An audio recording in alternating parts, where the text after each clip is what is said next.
Jumpa lagi teman-teman. Hari ini saya akan sedikit sharing mengenai cerita pribadi saya, bagaimana saya bisa menjadi seorang brand consultant.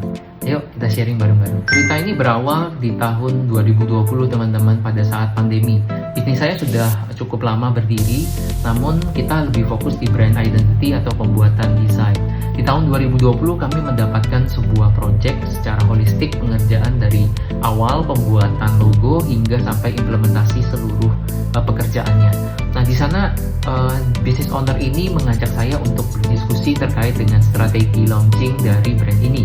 Dan kita berdiskusi banyak, saya memberikan saran-saran secara gratis teman-teman untuk business owner ini berdasarkan dari pengalaman-pengalaman yang telah saya pelajari. Dan apa yang terjadi teman-teman, hasilnya cukup bagus sehingga bisnis ini bisa berkembang. Lalu berikutnya di tahun 2021 teman-teman, saya mendapatkan klien pertama untuk services strategic. Nah, di sini saya mulai mengelaborasi framework, saya membuat sebuah framework khusus untuk jasa ini.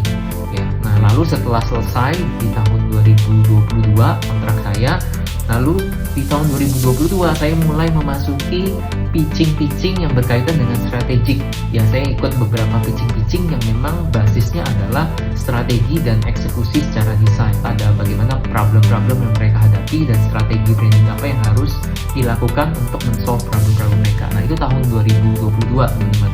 Tahun 2023 saya mendapatkan klien yang cukup bagus ya teman-teman.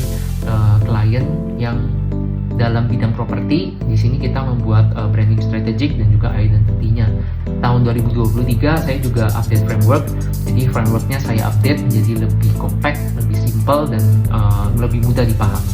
Nah, di tahun 2024 ini yang cukup menarik, saya mendapatkan seorang klien yang skalanya sudah internasional, seorang klien yang kita memang handle dari sisi strategik sampai eksekusi. Ya, di sini kita belajar lagi lebih dalam bagaimana membuat strategi branding di sisi sudut pandang perusahaan internasional. Tahun 2025 ini teman-teman, saya membuka personal private untuk consultation brandingnya. Jadi begitulah perjalanan saya dalam menjadi seorang brand consultant yang dari awalnya gratis, lalu saya membuat framework, ya, melakukan beberapa project, mengupdate framework, menambah pengalaman, menerima project-project yang semakin besar, sehingga akhirnya saya mendapatkan pengetahuan dan pengalaman yang sudah cukup selama 5 tahun. Baru saya mulai membuka services yang memang related dengan bisnis konsultan dan branding. Kita akan jumpa lagi di konten berikutnya. Sampai jumpa.